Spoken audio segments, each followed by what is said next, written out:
Our law enforcement agencies are out there deployed to ensure everyone that will be exercising their democratic right does so in a peaceful, safe and secure environment. Icandelo lezokhuselo kweli liqinisekisa abemi beli ngonyulo olukhululekileyo. Why this organization, that its job is to ensure that people are separated properly, that it is one, so much, and say, you so and so, we are not going to go to parliament. What is that their business? Inkokheli ye-MK Party umnumzana Jacob Zuma uphawula ngemibe yahlukeneyo kudliwano-ndlebe olukhethekileyo nelijelo leendaba. Kudala inkxalabo ukungadlali kakuhle kwe-Kaizer Chiefs njengoko kuphela le season kwindawo ye-10 kwi-log ye-DStv Premiership.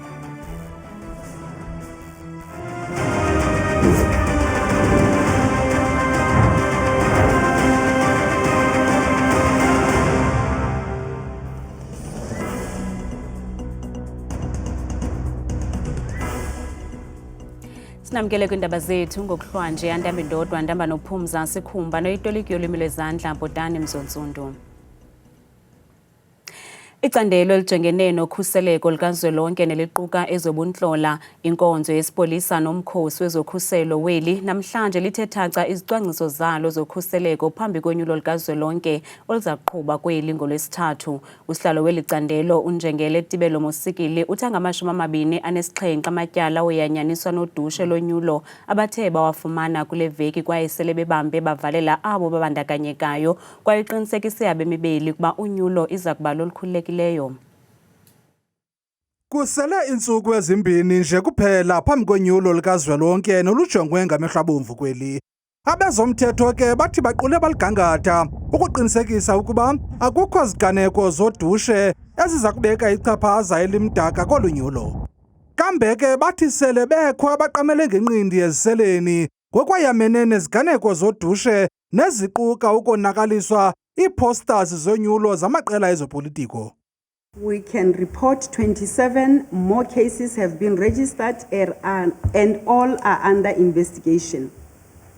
17 of the 27 cases were reported in Limpopo. These new cases were recorded this week for a period starting from Sunday the 19th of May to Saturday the 25th of May 2024.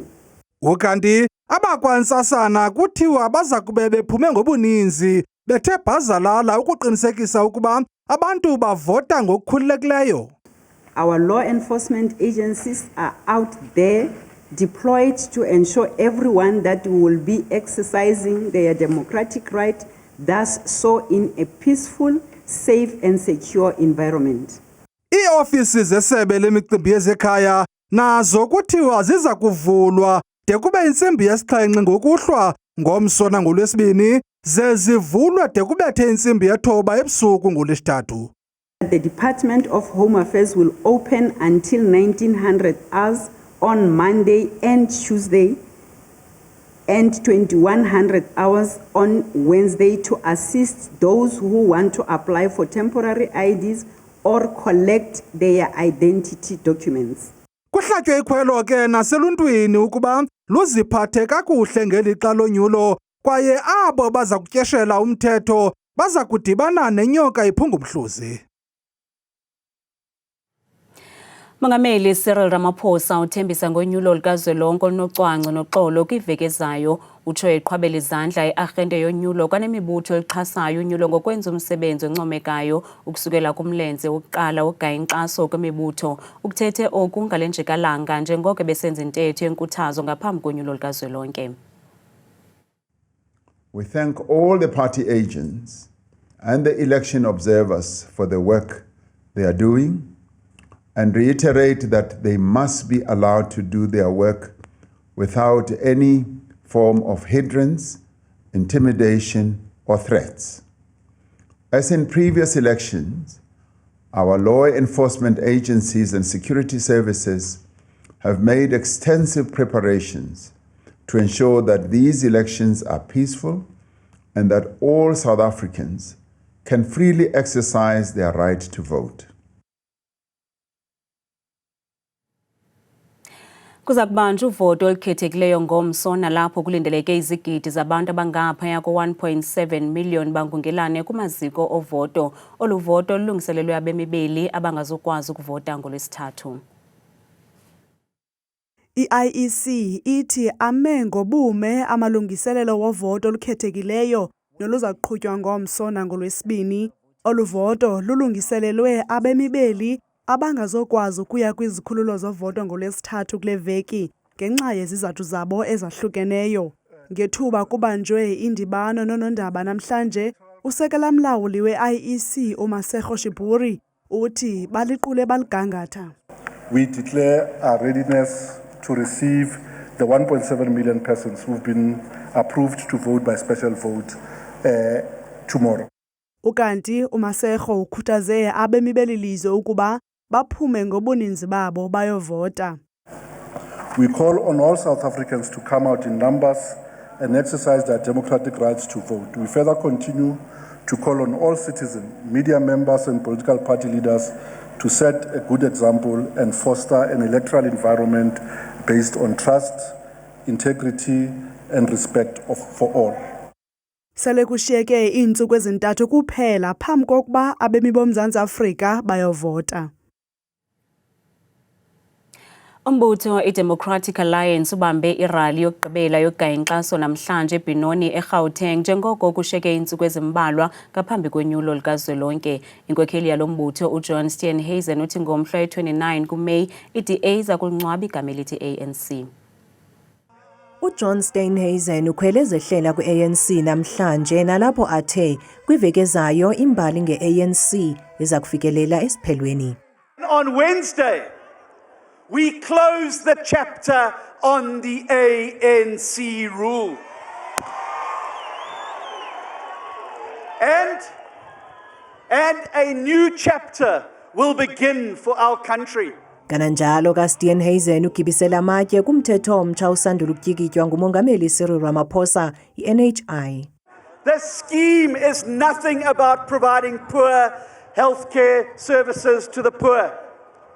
This scheme will not solve ANC corruption, and it won't solve the way the ANC have destroyed public healthcare. Ngelixa nombhexesho intloko xebi Chief Whip ye-DA uSiviwe Rwarube ongeze iparafini kumlilo ovuthayo kakade ngelithi ngenene ilizwe loMzantsi Afrika lidinga ukonyulwa emgxobhozweni amasela wona afanele kukuthothoza kwesimnyama isisele. We have an ANC government that has overstayed its welcome and has been in power for 30 years. They think imali yabantu imali yabo. Bayitya kunye nabangani babo. Inako yahuisa magodu kotronkong. Uhlabele Mgama ivakalisa ukungaxoli ngentsokolo nentswelangqesho ethwaxa eli ngaphantsi kolawulo lwe-ANC. 30 million South Africans are living in poverty. Children are dying of hunger. Okanye bayakhubazeka malnutrition. It is a crime that in 2024 there are children who are dying of hunger or drowning in pit toilets at their schools.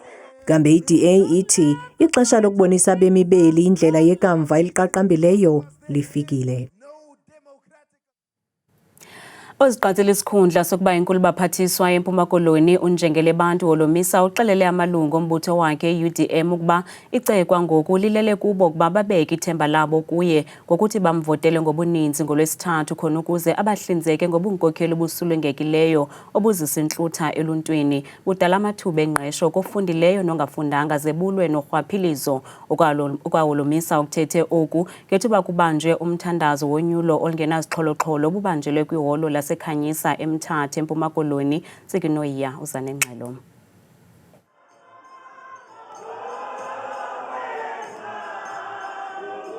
Onyawontle baphume ngendlu kuzawuthandazela unyulo olungenazixholo-xholo. Umfundisi okwangugqirha Mzukisi Faleni obebhexesha lenkonzo encediswa ngoogxa bakhe kwalizwi uthi olunyulo lunomahluko kuba aliqela amaqela ezopolitiko amatsha yaye kungakho kugxeleshana ngezikhondo zamehlo. uThixo ngokwakhe makazikhusele ezi elections zoMzantsi Afrika ii-elections zibulala abantu xa zingahambanga kakuhle, zonzakalisa i-economy xa zingahambanga kakuhle, yonke into iyonakala. UNjengele Holomisa ke uthi umthandazo wanamhlanje woxolo ukwasisikhonkwane sokugqibela ukubonakalisa ubunkokheli bakhe bukhatshwa zizithembiso ezingasokuze ziphelele emoyeni.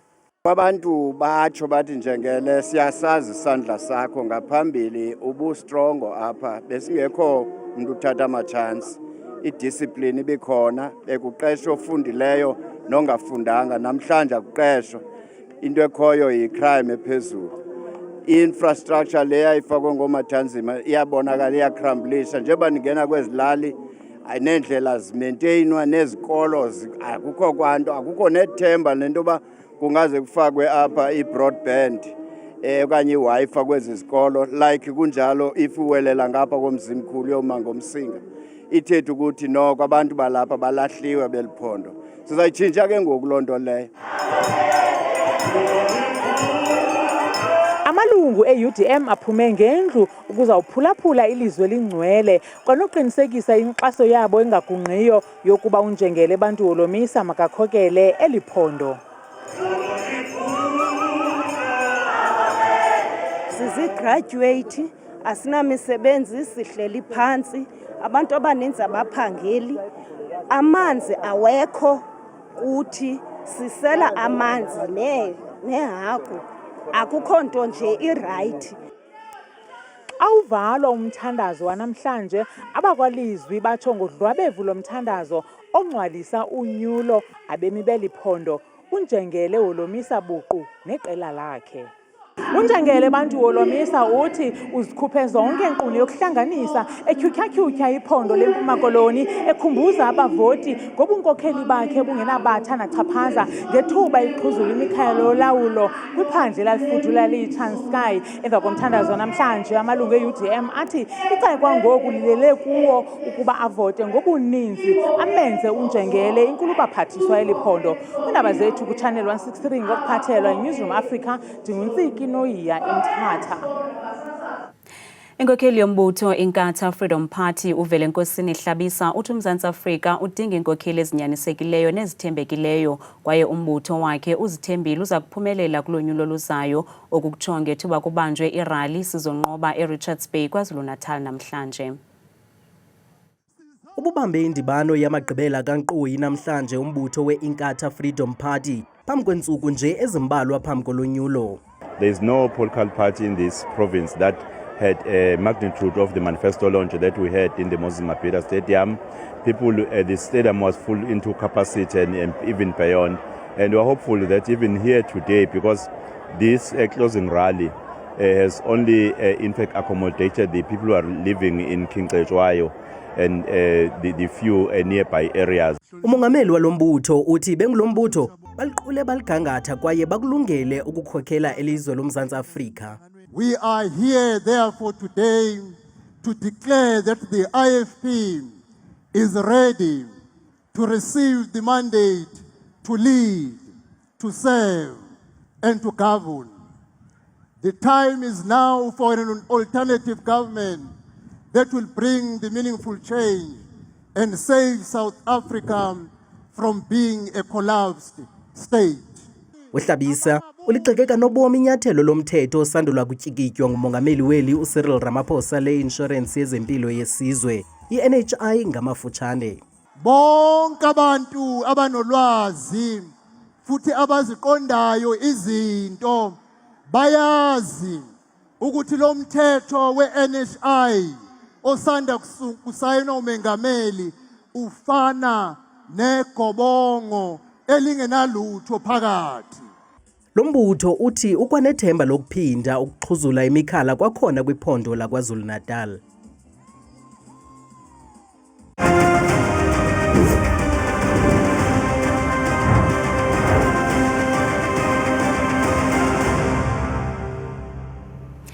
Kwayisakubanga umongameli kweli umnumzana Jacob Zuma ebebambe udliwano-ndlebe nelijelo lendaba nalapho ebephendula imibuzo elithotho koludliwano-ndlebe umxeke kabukhali umongameli we-ANC umnumzana Cyril Ramaphosa sewaphefumla nangezigrogriso nezivela kumbutho wakhe i-MK Party zokuba kungabakho udushe kweli ukuba lo mbutho awufumani isininzi sevoti kunyulo likazwelonke.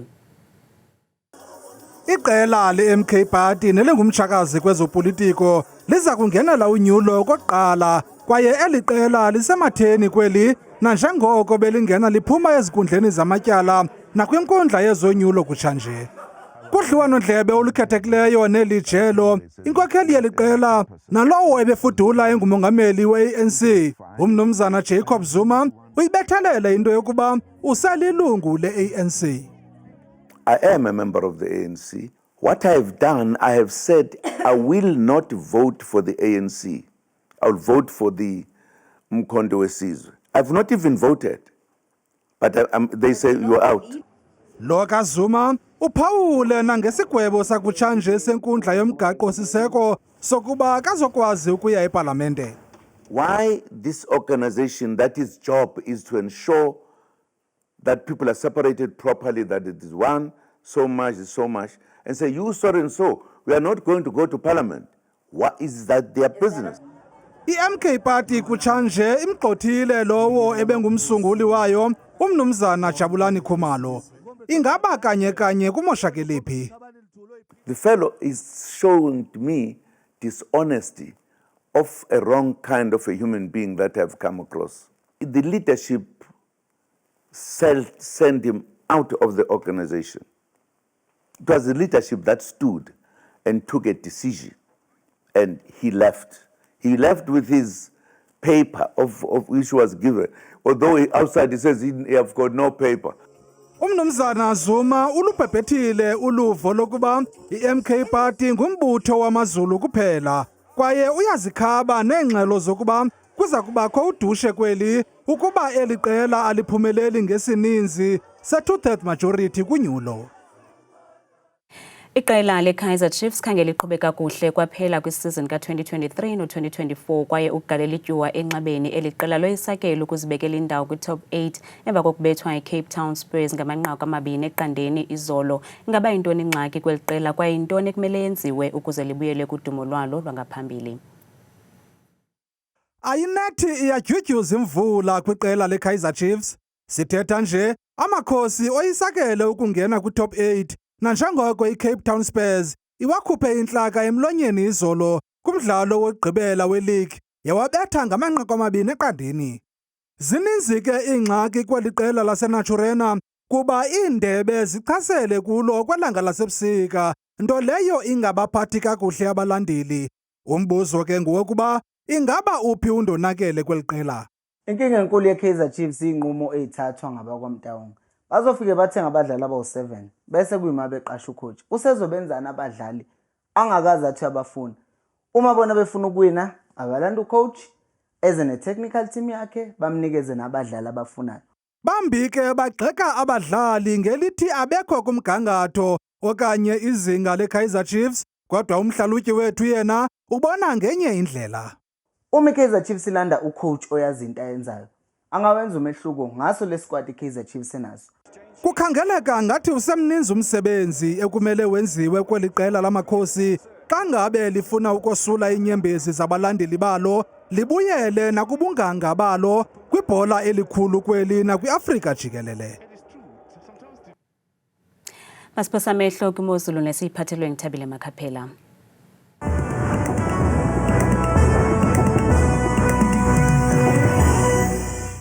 Kosi kakhulu ke qwathikazi kwidesika yakho enkulu, idesika leyo kaloku yomqulu wena bebethela nabekhaya. Ndiyabulisa kakhulu ke lapha kulam iqonga lemozulu mna ke ndikuthabile Makhaphela uMamthembu Mzontsundu nantsi kaloku imozulu. Sivule bukele ekhaya ngokuphawula kaloku lo mfana sethu wokuqala kaloku zimvula nemimoya nokutshisa kwelanga apha eMzantsi Afrika njengoba sibona kakhulu apha kumbindi futhi phaya kaloku koodiyari umzekelo kuyabanda phaya ngala 5 degrees ngexesha lasekuseni beyisonga imini futhi ko-23 degrees kuba nempela bukela apha ekhaya phaya kaloku Fixburg bevuswa ngu-1 phaya ekuseni bayivala imini beqoshosha kakuhle futhi ko-22 degrees amaqondo wakho phansi naphezulu bukela isivule kaloku phaya futhi empuma koloni ngomso phaya indawo eziphakelo njengapha kaloku eAlvani bevuka ngeqanda phaya kubanda impela futhi babe neminyaka kakhona futhi bukela ekhaya ko-22 degrees. Nansi betheka kaloku imozulu apha kumbindi eMzantsi Afrika elophoyo lapha kaloku eFreystata into bezifana phakathi bukela phaka koBloemfontein phaya emazantsi weliphondo futhi 3 degrees phaya isele kubanda impela futhi khona bukela lonke ibuye lamozulu futhi inyibeleke phaya ko-23 emini. Bona phaya ephondweni laseNtshona Koloni ngomso baphila ngolu hlobo phaya ngasenqonweni umzekelo phaka kaloku Vredendal ngala 10 degrees namafa abikiwe phaya futhi ko-23 degrees phaya emini. Ukanti yona imozulu phaya ephondweni laseNorthern Cape ngomso futhi amazantsi weliphondo umzekelo phaya kaloku eSutherland bevuswa kaloku bukela abantu ekhaya leyaqanda futhi babe nemindaba kamandi futhi nelanga ko-23 degrees. Nanso bethuna imozulu phaya ephondweni laseNorthwest phaya ngomso koRustenburg umzekelo phaya abikiwe la mafa akhona phaya ekuseni futhi ko-7 degrees belusongo usuku futhi bukele ngomoya nje okephi ka-25 degrees phaya futhi ebusuku. Nansi kaloku imozulu apho sisazaza khona bethuna eGauteng province amantla weliphondo phaya eTshwane Pretoria 11 degrees kuyatshisa phaya ngorhatya futhi ko-25 degrees kuyabanda eJohannesburg phaya ekuseni ko-11.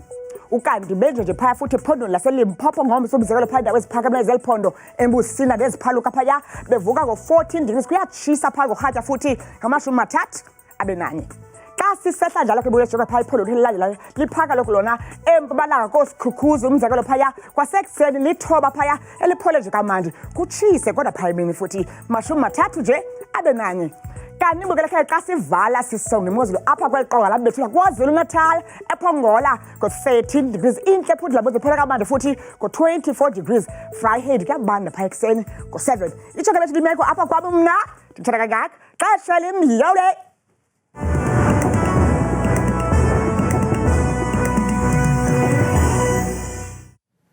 Bukela ngafumana lamanqaku namanye kwiqonga lethu le-YouTube @indabazethu163 kamnandi mawethu.